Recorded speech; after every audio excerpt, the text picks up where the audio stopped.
It was Christmas Eve, and an 11-year-old French girl named Juliette was decorating the Christmas tree. Her mother was working as a nurse at the local hospital, and the two of them lived alone in the small apartment in the suburbs of Paris. Late that evening, Juliette's mother called to say she would not be home until late that night. Juliette continued to decorate the trees with all of the lovely things her mother had bought at the shop. She draped some multicolored Christmas lights around the tree and hung some beautiful ornaments on the branches. After placing the angel on top of the Christmas tree, she finally finished decorating and sat down to relax and watch TV. Even though she was all alone in the sixth-floor apartment, Juliette felt safe as she gazed out across the lights of the Paris skyline. From her window, she could see the Eiffel Tower and the Champ de Mars. Most of the other tenants in the building had gone home to spend Christmas Eve with their relatives in the countryside. The apartment building was almost deserted. Juliette was growing bored, waiting for her mother to return.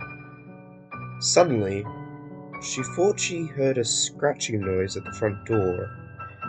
She turned down the television and listened carefully. There was an eerie silence. Curious, she slowly approached the door and looked through the peephole.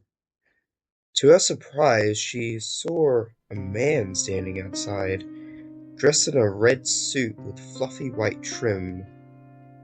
He was large and fat with a dirty grey beard and wore a red hat on his head. He knocked at the door loudly. Nervous and concerned, she asked who's there. "Santa Claus," the man replied. "Let me in, I'm cold and I'm tired and I'm hungry." At this, a chill went down Juliette's spine. She was no dummy. She knew that whoever this creepy man was, he wasn't Santa. My mother isn't home right now," she said, her voice shaking. Peering through the peephole, Juliette watched as the man's eyes filled with anger and his face twisted into a grimace of hate. He began knocking at the door even harder and rattling the doorknob. "Santa Claus, Juliette," he growled. "Have you laid out some milk and cookies for me, Juliette? You know how much Santa loves his milk and cookies." The young girl had a sinking feeling in the pit of her stomach. How did he know her name? Then the man began kicking and pounding at the door. She peeked out again and saw him reach into his coat pocket and pull out a switchblade. He shoved the knife into the keyhole and tried to pry it open. Juliette was terrified. She didn't know what to do. If you don't go away, I'll call the police," she shouted. All of a sudden, the knocking stopped. Juliette stood perfectly still, afraid to move. Minutes passed, and she started to think that the man might have been scared away by her threats. She slowly approached the door and looked through the peephole to see if the man was really gone. The hallway seemed to be empty. Suddenly, she saw the man running down the hallway with an axe in his hand. Juliette screamed and ran to the closet in panic. She crouched down and hid behind the coats as tears of fright rolled down her cheeks. She heard the boom, boom, boom as the man tried to smash down her front door. There was a mighty crack as the door gave way and the man came crashing through the splintered wood.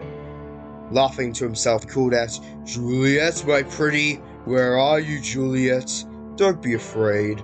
We'll have ourselves some fun tonight. Where are you hiding?" The crazed intruder walked around the house, searching for the frightened girl. Julia curled up in the closet, trembling with fear. She dreaded to think what he planned to do to her. Suddenly, the handle of the closet moved up and down, then the door began shaking, and she heard the man's voice laughing. "Juliette, I know you're in there," he said.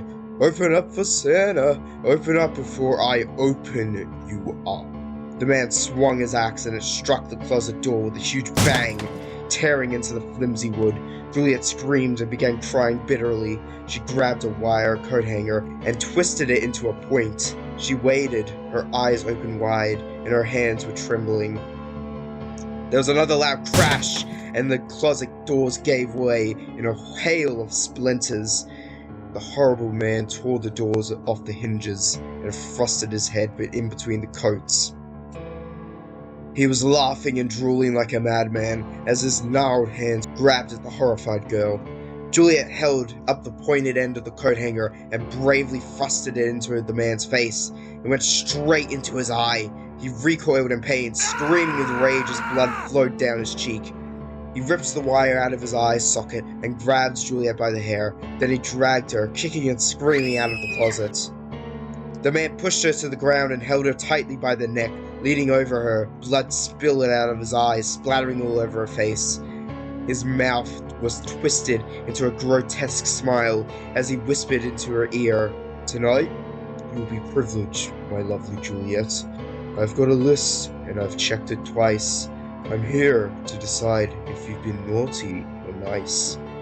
You can scream and beg for your life, but naughty girls get the axe, and nice girls get the knife."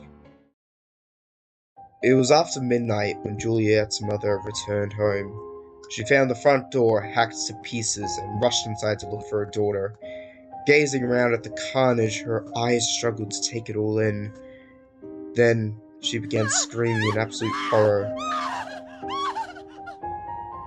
The Christmas tree was decorated with Juliet's entrails, and her severed head was perched on the top.